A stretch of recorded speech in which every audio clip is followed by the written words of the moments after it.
Hello friends, हम फिर आ गए हैं एक नए वीडियो के साथ जिसमें हम एमए द्वितीय वर्ष के तृतीय सेमेस्टर के जियोग्राफी सब्जेक्ट को देख रहे हैं, जो कि क्लाइमेटोलॉजी है। क्लाइमेटोलॉजी का ये हमारा दूसरा वीडियो है, ठीक है। जिसमें हम पहले वीडियो में जलवायु विज्ञान क्या है इसकी परिभाषा दीजिए एवं मानव जीवन पर प्रभाव का विवेचना कीजिए।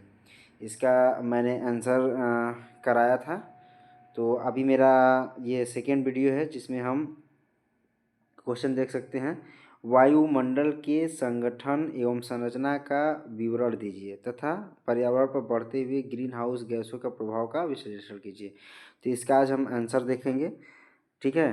तो देर ना करते हुए हम स्टार्ट करते हैं। वायुमंडल का संगठन, जो कि स्क्रीन पे आपको दिख रहा होगा, वायुमंडल का संगठन। पृथ्वी के वायुमंडल का निचला भाग अनेक गैसों के मिश्रण से निर्मित है जिसे वायु कहा जाता है। यदि वायुमंडल से जल वाष्प, धूल और अन्य परिवर्तनशील घटकों को अलग कर दिया जाए तो वायुमंडल का गठन सर्वत्र समान प्रकार का हो जाएगा। पृथ्वी के किसी भाग से स्वच्छ एवं शुद्ध हवा नमूना लेने पर उसके लगभग पूर्ण रूप से दो गैसें नाइट्रोजन ऑक्सीजन ही पाई जाती हैं, ठीक है।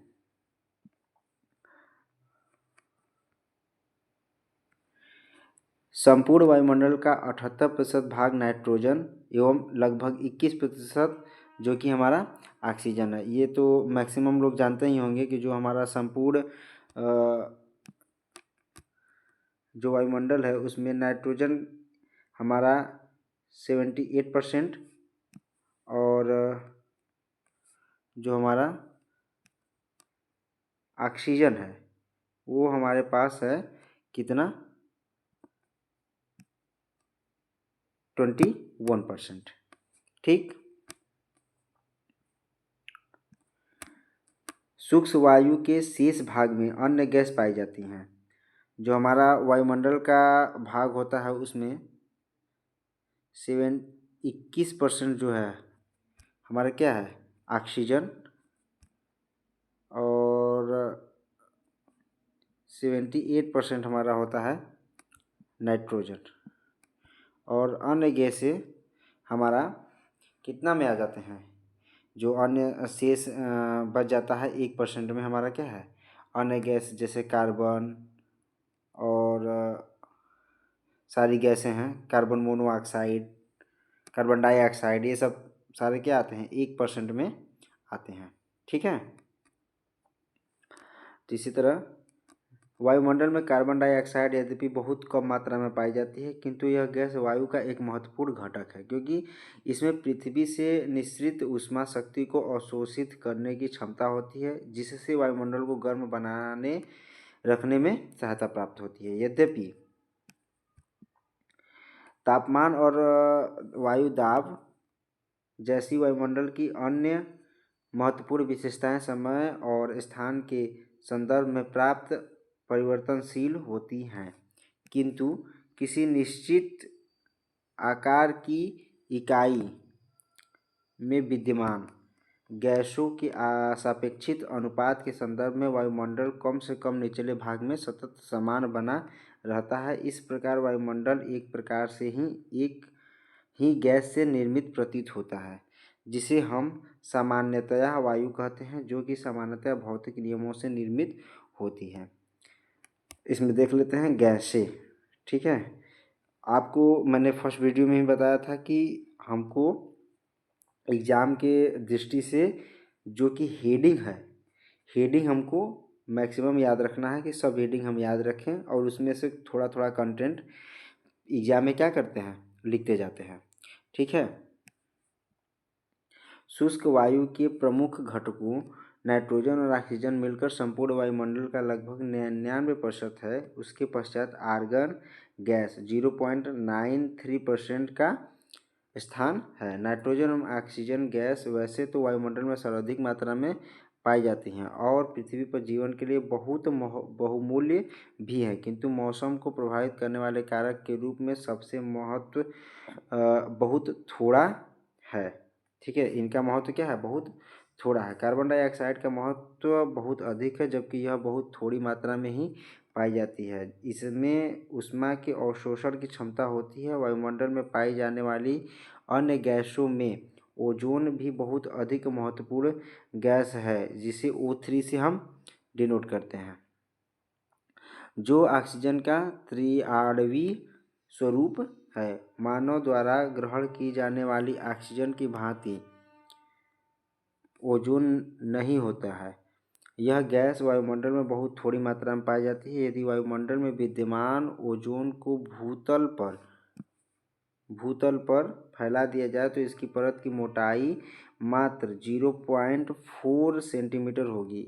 यही नहीं, इसका वितरण भी बहुत ही असमान है। वह भूतल से 10.15 किलोमीटर की ऊंचाई के मध्य पाई जाती है। धरातल से इतनी ऊंचाई वाले वायुमंडल के परिसर में सूर्य द्वारा निःसृत पराबैंगनी विकिरण को अवशोषित करने के पश्चात ऑक्सीजन के अणु, जो कि ऑक्सीजन के एकांकीय परमाणु में विभक्त हो जाते हैं। जब ऑक्सीजन का एक परमाणु और ऑक्सीजन के दो अणु तृतीय उदासीन अणु की उपस्थिति में टकराते हैं तो ओजोन का निर्माण होता है। ओजोन की उपस्थिति धरातल से 10 से 15 किलोमीटर की ऊंचाई के मध्य ही इसलिए पाई जाती है क्योंकि इस प्रकार का क्रांतिक संतुलन इसी भाग में पाया जाता है। अर्थात इसी भाग के आणवीय ऑक्सीजन को उत्पन्न करने के लिए सूर्य से पराबैंगनी विकिरण की उपलब्धि पर्याप्त मात्रा में होती है और वहीं पर आणवीय और परमाणुवीय ऑक्सीजन में वांछित टक्कर पैदा करने के लिए वांछित वायुमंडल घनत्व विद्यमान होता है। ठीक है। वायुमंडल में ओजोन परत की उपस्थिति भूमंडल के लोगों के लिए अत्यधिक महत्वपूर्ण है, जिनका कारण ज्वलनशील सूर्य से पराबैंगनी विकिरण को अवशोषित करने की इसकी क्षमता है। यदि ओजोन पराबैंगनी विकिरण की विशाल मात्रा के लिए निस्यंदक या फिल्टर के रूप में न कार्य करती और भूतल पर सूर्य की किरणें बिना अवरोध के पहुंच जाती तो यह भूतल जीवों के निवास के योग्य नहीं होता। इसलिए ओजोन की क्षति और इसकी सुरक्षा के लिए समस्त विश्व चिंतित है। जल वाष्प, अब देखेंगे जल वाष्प। ठीक है, तो जल वाष्प धरातल के निकट की वायु में सदा और सर्वत्र जल वाष्प न्यूनाधिक मात्रा में पाई जाती है। आर्द्रता तथा तापक्रम के अनुसार जल वाष्प की मात्रा में परिवर्तन होता रहता है। ध्रुवीय क्षेत्रों के शुष्क वायुमंडल में जल वाष्प की मात्रा बहुत कम होती है। इसके विपरीत भूमध्य रेखीय प्रदेशों के उष्णार्द्र वायुमंडल में जल वाष्प अधिकांशतः वायुमंडलीय की निचली परतों तथा सीमित रहती है। ज्यों ज्यों ऊंचाई बढ़ती जाती है उसकी मात्रा कम होती जाती है। वायुमंडल के संपूर्ण जल वाष्प का 90% भाग 8 किलोमीटर ऊंचाई तक सीमित है। ठीक है।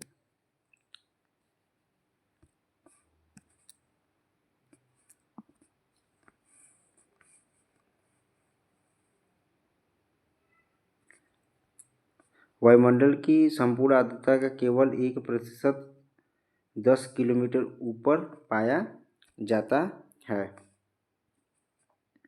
जल है तो जीवन है, यह उक्ति यह तो सबने जाना होगा कि जल है तो जीवन है। उक्ति जल वाष्प के महत्व को स्पष्ट कर देती है। धरातल की महत्वपूर्ण हरियाली तथा समस्त प्राणीवर्ग जल के कारण ही हो तो अपना अस्तित्व बनाए हुए है। जल वाष्प का महत्व मौसम और जलवायु की दृष्टि से वायुमंडल के अन्य तत्वों की अपेक्षा अधिक है। यह सौर विकिरण तथा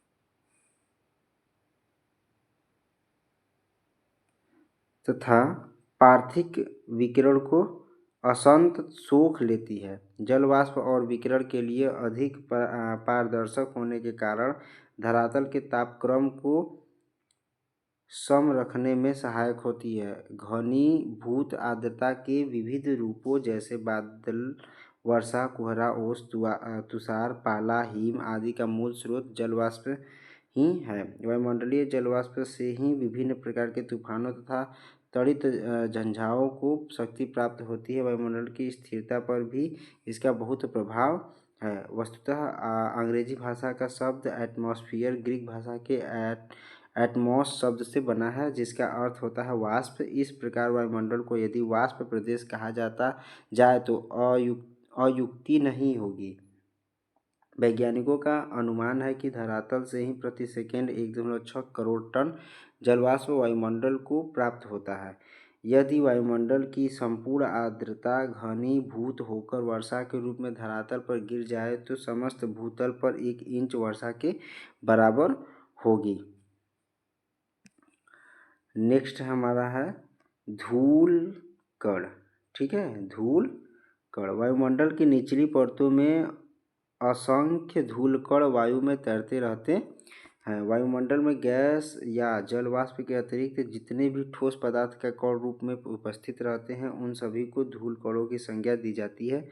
ये ठोस कण चाहे पुष्प पराग हों या दावाग्नि के धुएं से निकलने महीन कण या मरु प्रदेश की वायु द्वारा उठाए गए रेत के कण, इन सबको धूल कण दृष्टिगोचर नहीं होते हैं। किंतु यदि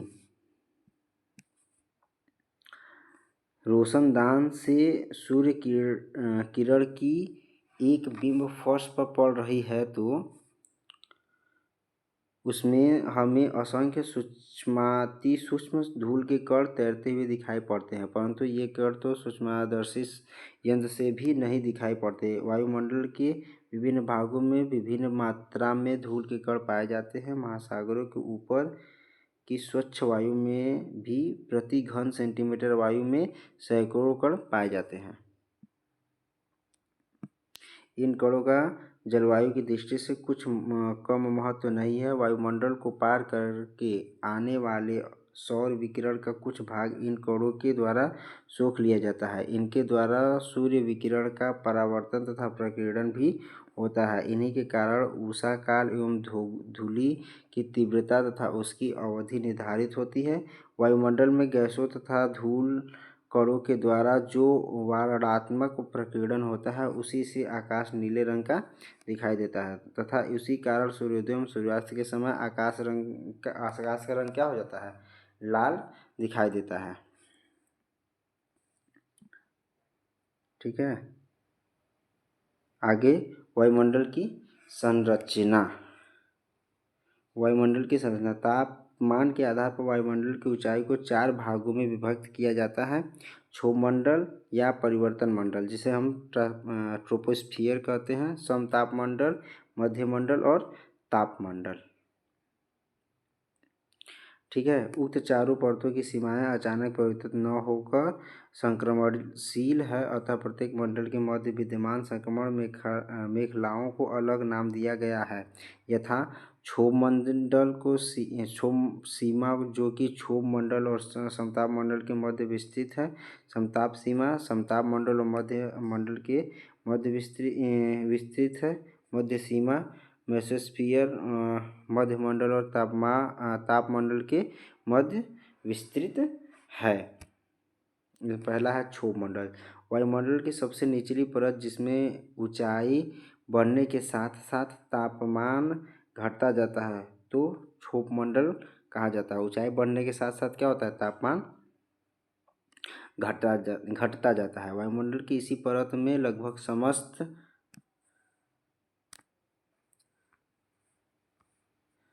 प्रकार के बादल, समस्त प्रकार के वर्षण एवं समस्त प्रकार के भयंकर तूफान जन्म लेते हैं। इसीलिए इस मंडल को मौसम मंडल भी कहा जाता है।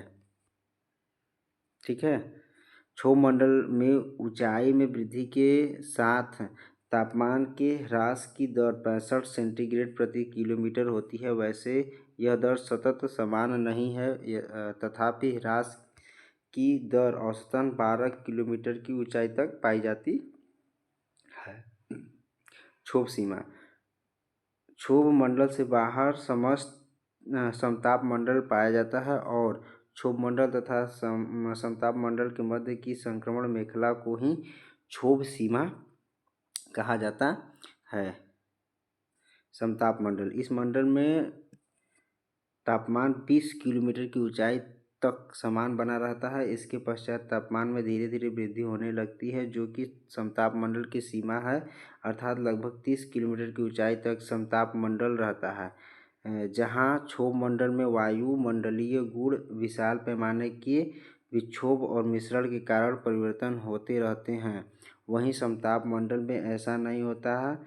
समताप मंडल में तापमान की वृद्धि का कारण यह है कि इस परत में ओजोन गैस पाई जाती है। ठीक है। समताप सीमा, धरातल से 50 किलोमीटर की ऊंचाई पर समताप मंडल और मध्य मंडल के मध्य समताप सीमा पाया जाता है 50 किलोमीटर की ऊंचाई पर। ठीक है। ग नंबर है मध्य मंडल।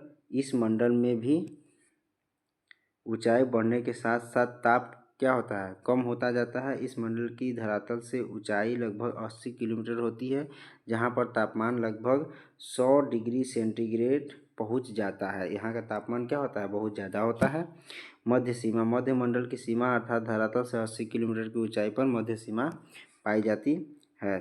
तापमंडल, तापमंडल मध्य सीमा से ऊपर अनंत तक विस्तृत मंडल तापमंडल कहलाता है। इस परत में वायुमंडलीय द्रव्यमान का बहुत थोड़ा अंश पाया जाता है। वायुमंडल की इस बाह्य परत में जहां वायु बहुत ही कम हो जाती है, तापमान में पुनः वृद्धि हो जाती है, जिसका कारण नाइट्रोजन और ऑक्सीजन के परमाणुओं द्वारा सौर ऊर्जा की अत्यधिक छोटी तरंगों का अवशोषण होता है। वैसे यह अत्यधिक ऊंचाई पर तापमान 1000 डिग्री सेंटीग्रेड से भी अधिक हो जाता है, किंतु इस तापमान की तुलना धरातल पर मिलने वाले तापमान से नहीं की जा सकती है।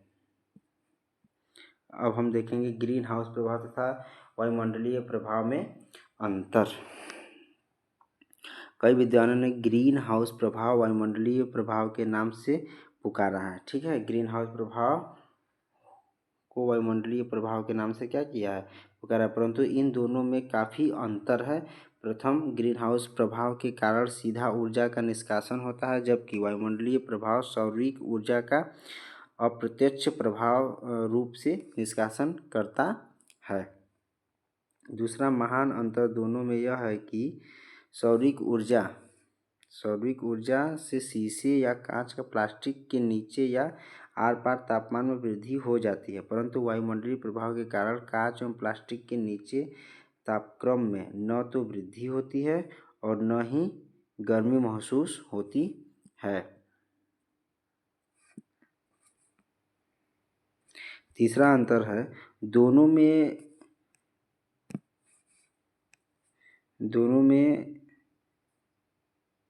यह है कि वायुमंडल के द्वारा ही सौरिक ऊर्जा पृथ्वी तक पहुंचती है। इस प्रकार वायुमंडल की ऊर्जा का स्रोत तो नहीं, परंतु ऊर्जा को पृथ्वी तक पहुंचाने में यह एक माध्यम है। पृथ्वी के धरातल पर जो भी चर एवं अचर वस्तुएं उनके द्वारा सौरिक ऊर्जा का शोषण किसी न किसी रूप में होता है। यह ऊर्जा विकिरण के द्वारा पृथ्वी तक विभिन्न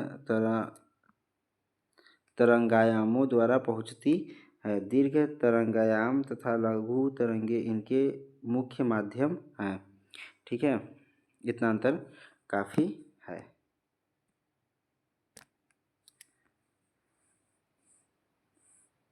इसको अपने से आप एक बार पढ़ लीजिएगा। वैसे इतना अंतर काफ़ी है। एक लास्ट वाला हम ये वाला लाइन पढ़ के दिखा दे रहे हैं। ये वाला, पृथ्वी के धरातल के पार्थिव ऊर्जा का वायुमंडल में ह्रास एक भौतिक क्रिया है। दोपहर के समय स्वच्छ आकाश से अत्यधिक ऊष्मा पृथ्वी के धरातल पर निर्गम होती है तथा यह क्रम 4 बजे शाम आका गया है। सूर्यास्त के उपरांत ऊष्मा का ह्रास होने लगता है। इस विकिरण का यह क्रम तब तक चलता रहता है जब तक कि सूर्योदय न हो जाए। ठीक, आज के लिए इतना ही वीडियो में। धन्यवाद। ऐसे ही आप वीडियो मेरा